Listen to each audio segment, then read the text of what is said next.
Welcome to the New Horizon channel, your trusted source for comprehensive, unbiased, and in-depth analysis of global events. We are dedicated to providing our audience with the most accurate and recent information to help you understand the complexities of our world. As we navigate through the ever-changing landscape of global politics and conflicts, we invite you to come along on this journey with us. Stay tuned as we delve into the escalating conflict in the Middle East, examining the intricate dynamics between the Israeli Defense Forces and the Hamas Islamic movement. Get ready to expand your horizon right here on New Horizon. The current state of conflict in the Middle East is experiencing an upsurge, with no immediate indications of de-escalation. The Israeli Defense Forces, after declaring their preparation for the ensuing phase of warfare, inclusive of ground operations, are escalating airstrikes on diverse targets within the Gaza Strip. The Israeli Defense Forces reported on October 22 that an inadvertent discharge from one of their military cables struck foreign military post. The Israeli military has been amplifying its airstrikes on various targets in Gaza since October 22. At the same time, training and preparation for a prospective ground incursion into Gaza are being accelerated with the objective of neutralizing the Hamas Islamic movement. On October 22, the Israeli Defense Ministry specified that the operation, encompassing both ground and Gaza assault, has an estimated duration of 1 to 3 months, with the primary intention of dismantling Hamas. Aerial operations by Israeli aircraft on Gaza targets were carried out on the evening of October 21 and throughout October 22, impacting 2 airports in Syria and a mosque in the West Bank. Military reports confirm that the Israeli Defense Forces targeted Damascus and Aleppo airports in Syria. A Syrian military statement indicated that Israel had launched missiles from the west of Latakia in the Mediterranean Sea and from the Golan Heights towards the international airports of Damascus and Aleppo, around 5:25 local time. These missile strikes resulted in damage to the runways, rendering the airports non-functional. Incidents involving Israel and Hezbollah have been since the onset of the conflict with Hamas on October 10. The Israeli Defense Forces reported targeting individuals attempting to deploy anti-tank missiles from Lebanese territory into Israel. The Israeli Defense Forces identified a group of militants poised to launch missiles towards the Avim region near the Lebanese border, who were subsequently neutralized. Prior to this, Israel stated that it had conducted airstrikes on the outskirts of Jarum and Binjan in southern Lebanon, following a missile strike on an Israeli settlement in Upper Galilee. Additionally, the Israeli Ministry of Defense stated that they targeted a Hezbollah position in southern Lebanon.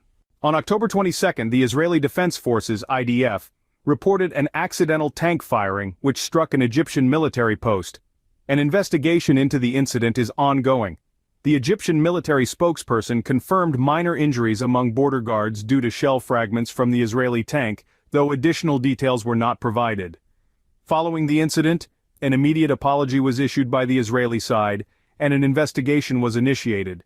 Egyptian media has reported that the incident is not expected to affect the delivery of aid to Gaza via the Rafah border crossing. The affected Egyptian military post is situated in the Karim Salom area, adjacent to the Israeli border and south of the Gaza Strip. This event transpired amidst escalating tensions between the IDF and the Hamas Islamist faction in Gaza. Concerns are being raised over the possibility of the conflict between Israel and Hamas extending further into the Middle East. Israeli forces have recently stepped up airstrikes and appear to be preparing for a ground offensive in Gaza. A meeting aimed at seeking peace was recently convened by Egypt in light of these developments. Notably, key nations including Israel, the United States, and Iran did not attend. Thus far, a diplomatic resolution to the Israel-Hamas conflict has not been achieved through the meeting. The gathering was graced by the esteemed presence of the United Nations Secretary-General Antonio Guterres.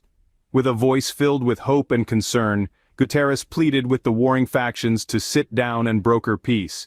He empathetically recognized the deep and long-standing sufferings of the Palestinian people, without dismissing the broader context of the tragic occurrences, which speaks to the unresolved conflict and territorial control spanning over 56 years.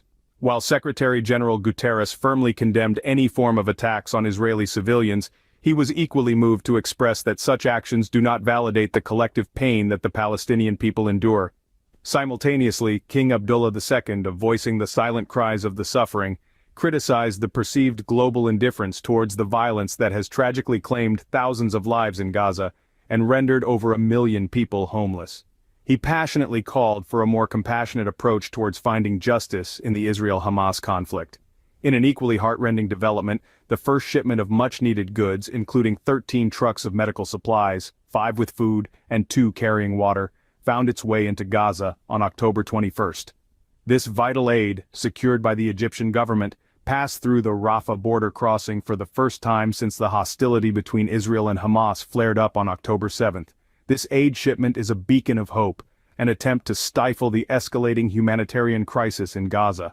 However, the United Nations and humanitarian organizations have reminded us that this is just a small step in addressing the needs of the people who remain in Gaza, where over 2 million individuals reside in an area of less than 400 square kilometers. Jeremy Hopkins, the representative of the United Nations Children's Fund, UNICEF in Egypt, underscored the gravity of the situation, stating, "We have managed to provide 2 trucks of drinking water, equating to about 40,000 liters, to Gaza. Nevertheless, this is like a drop in the ocean, and it barely scratches the surface of the daily needs of approximately 27,000 people."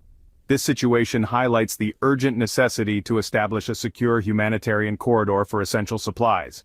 We fervently hope that more border crossings will be opened to allow crucial supplies into Gaza. World leaders echo the same sentiment, urging that more proactive measures need to be taken to mitigate a looming humanitarian catastrophe in the region, which houses one of the highest population densities in the world, with 2 million people crammed into an area of fewer than 400 square kilometers. Entering its second week, the Israel-Hamas conflict shows few indicators of de-escalation. The state of affairs in Gaza is notably unstable, with the global community striving to establish a diplomatic resolution. Casualties are escalating on both sides, with Israel recently augmenting its military presence near the Gaza border. Following an October 21st cabinet meeting, Lieutenant Colonel Daniel Hagar, the Israeli military spokesperson, disclosed Israel's intent to amplify its airstrike operations as part of the conflict's forthcoming phase. Furthermore, he urged Gaza residents to relocate to the southern region for safety concerns. Quoting him, "We are intensifying our airstrikes and humanitarian aid convoys dispatched from Egypt. The goal is to ensure the distribution of essential supplies and medicines." The conflict has the potential to extend to other areas, with the Hezbollah armed group in Lebanon issuing warnings about Israel's possible ground offensive in Gaza. This week also witnessed armed attacks using rockets and drones on U.S. military bases in Syria and Iraq, along with 3 ballistic missile attacks on Israel by Houthi rebels in Yemen. The majority of these missiles were intercepted. The inhabitants of the Gaza Strip are enduring escalating casualties with each day. They have been subjected to a 17-year-long blockade and siege, which has further isolated Gaza in light of the recent Israel-Hamas conflict. The United Nations approximates that approximately 1.4 million individuals, or 60% of Gaza's population, have been displaced in the past 2 weeks. This concludes our international news summary. We appreciate your attention and continued engagement.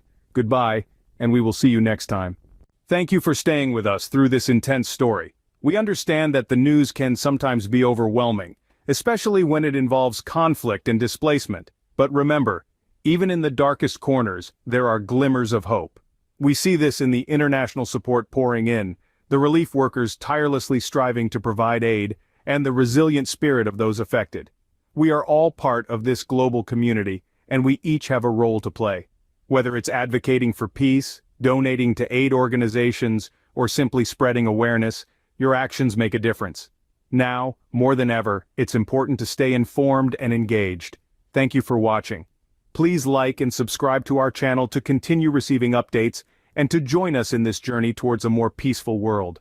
Until next time, let's remember to extend our hello to those in need. For that simple greeting can be the first step towards understanding, empathy, and ultimately peace. Welcome the magic of hello. It's more than just a simple greeting, it's a heartwarming bridge of connectivity, a delightful initiation. It's the cheerful first step in every exciting journey, radiant spark that kindles vibrant conversations. Profess it today and usher in a universe full of boundless opportunities.